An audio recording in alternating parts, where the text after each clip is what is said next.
Cendrillion by Robert D. Sansusi, a Caribbean version of Cinderella.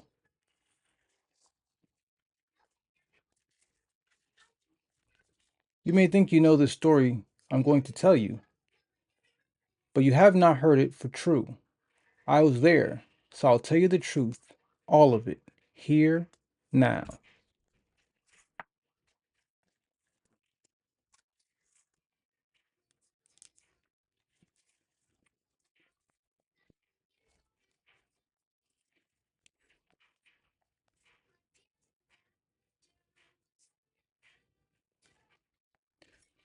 I live on a green, green island in the so blue Mer des Antilles, the Caribbean Sea. Long ago, when I was a child, my family was poor. When my mother died, she left me one thing, a wand of mahogany. Three taps will change one thing into another, my mother had whispered, but only for a short time, and the magic must be used to help someone you love. Of what use was this to an orphan like me, who every day struggled to find shelter and fill her belly? I could not use the wand. I had no one to love and no one who loved me. When I grew up, I worked as a blancheuse, a washerwoman, scrubbing other people's sheets and shirts at the riverside, drying them in the sun.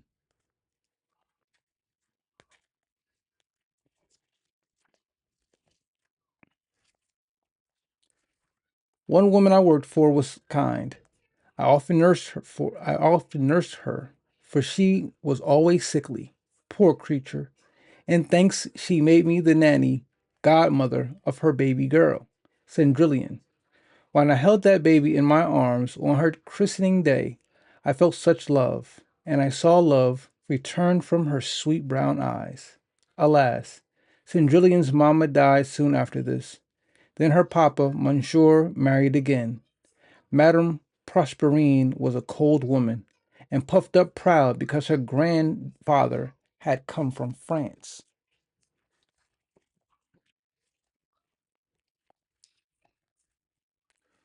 When a new daughter, Valentine, was born, Madame gave a christening party for her rich friends. What a feast it was! Madame and the other fine ladies were dressed in satin and velvet, all the colors of the rainbow. They laughed at my worn white skirts and peasant's way of speaking. Pretty Cendrillon came and kissed me. Bonjour, Nanan, she gave me a cup of punch. Her hands were blistered and red. Pauvre petit Cendrillon, poor little child, I cried. What have you done to yourself? She shrugged. My father's wife works me like a serving girl, and Monsieur allows this?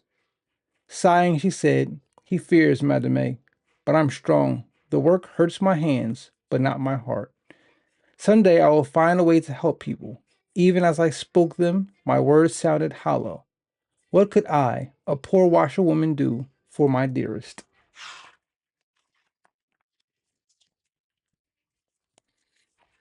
When she was older, Cendrillon will come to the river each morning to do the family's laundry. Her sweet banjo was music. Her smile was sunshine, even when clouds hid the sun. We knelt beside the other Blanchus and talked and sang and laughed as we scrubbed the clothes. Cendrillon seemed so happy. I wished that I could always see her so. Nothing was easy for her at home. Madame and spoiled Fetiline ate dainties. Cendrillon often had only a handful of manioc flour and tail ends of codfish.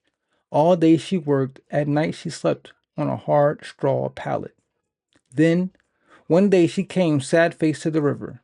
No singing or joking would make her smile. I asked, what troubles you so, my child?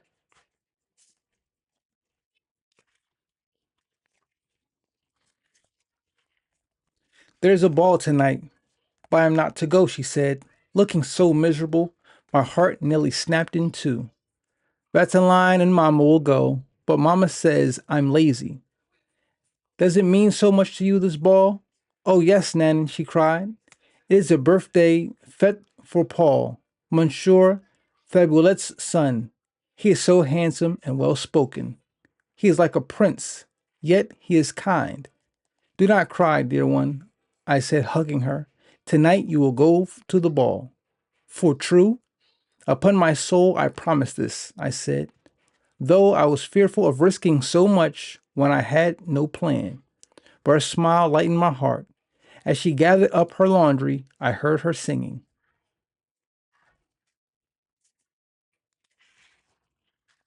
Long after she left, I sat watching the river. How am I to keep my promise? I asked myself. When I could think of no answer, I prayed to Bandai, good God, and he answered, because I began to think what I must do. It was dark when I reached home, took my mother's wine from the shelf and hurried to my sweet Cendrillion. What a hubble bubble at the house. Cendrillion's papa stood on the porch, holding his gold watch, while the coachman waited beside the family carriage. We are late, Monsieur said, as if the fault belonged to me. Inside, Madame and Vataline were shouting, Cendrillon, find my shoulder scarf. Cendrillon, comb my hair. I helped arrange Madame's gown while Cendrillon combed Vataline's hair. Finally, they were off away. Good riddance.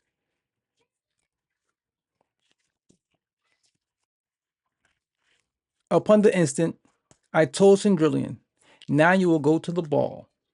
But I have no carriage, he protested. I have no gown. Go into the garden and pick a pain, I said. The child looked at me as if she thought my poor Nanan has gone mad, but she found a big, round breadfruit. I tapped this 3 times. Toot, toot, toot, with my wand, and it became a gilded coach. So far, so good.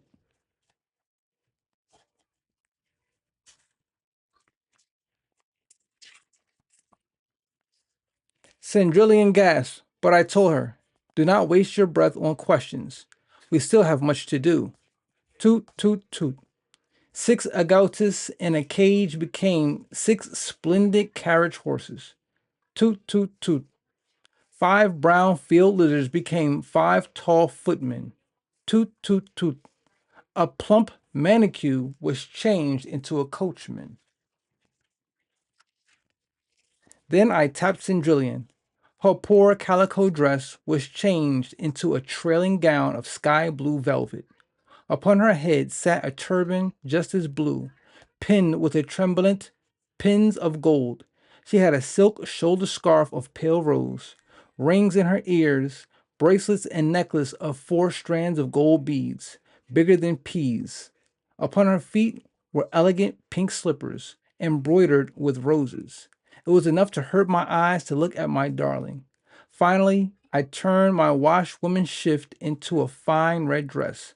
I was chaperone Cendrillon as suited a proper young lady.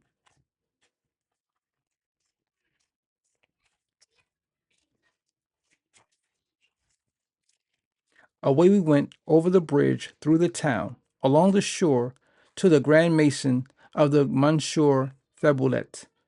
Just before we stepped down from our carriage, I warned Cendrillon, the magic lasts only a short time. We must leave before the midnight bell is rung.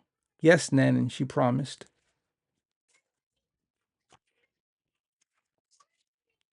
What a grand entrance Cendrillon made. All eyes turned towards her and could not turn away. I heard whispers all around. Who is that pretty girl? Look how fine her clothes are. Did she come from France? Even Cendrillion's stepmother and sister did not recognize the two of us, though they peered crossly at us.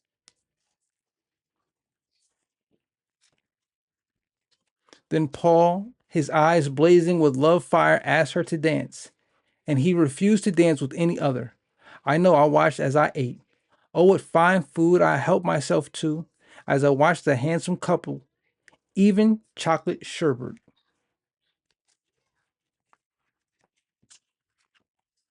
Cendrillon was so happy, and I was happy seeing her so, that we forgot to mark the time.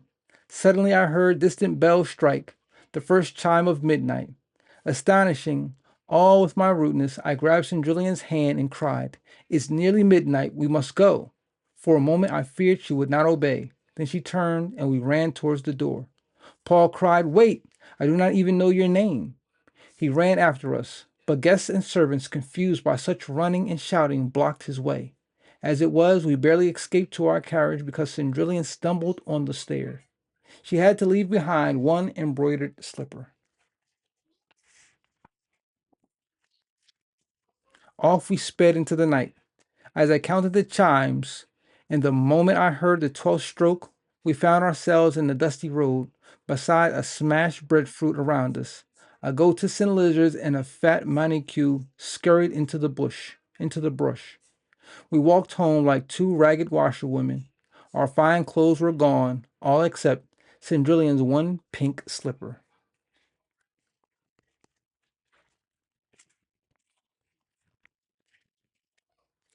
She took it off, saying, "I will keep this to remind me of this wonderful night and a happiness I will never know again." But I said, "I will help you visit Paul again." She shook her head. "I see now that it was not Cendrillon he fell in love with," she said. "He was under the spell of your wine. When the magic goes, the love too will fade from his eyes." "Alas," I said, "my plans have come to nothing. I cannot give you the gift of a love that would change your life for true." "Dear godmother," she said, kissing my cheek, "you gave me this night. It is enough." I did not see Cendrillon at the river the next day. When I called at the house, I found she was in bed. Madame and Vataline said that she was being lazy, but I saw she was sick with a broken heart. I stroked her brow for a good long time until I heard a great commotion.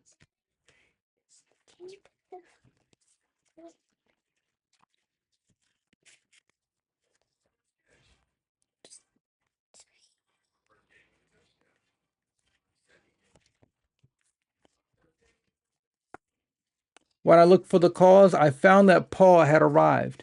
He was followed by a footman carrying Cendrillion's lost pink slipper on a satin pillow. To Madame and Vataline he explained, "I am searching for the lovely stranger who was at the fete last night. This is her slipper. I'm asking all unmarried young women on the island to try it on. I will wed the one whose foot it fits." From the doorway I heard Madame say, "My pretty daughter is the only unmarried girl in the house." Then Vataline and her mamma tried to force the girl's big foot with toes like sausages into the slipper. Such grunting and groaning you never heard. So eager were they. I fear they would destroy the slipper. "If you cut off those big toes," I called out, "it would be a fine fit." Madame screeched, "Go away, old woman," and I did. Straight back to Cendrillion's room I marched.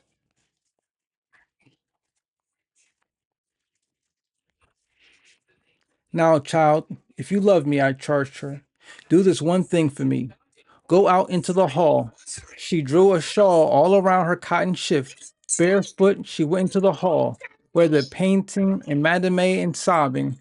Vataline had given up the battle of the slipper, but just as Paul was turning to go, I tapped Cendrillon. Toot, toot, toot. With my hand, to the astonishment of all, she appeared as she had at the ball. "No, godmother dear," she said, "no more spells." With a sigh, I touched her again, and she was as before, in her shift and shawl. Without hesitation, Paul knelt before her. Gently, he placed the slipper on her foot.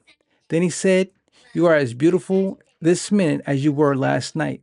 And everyone in the room could see true love in his eyes.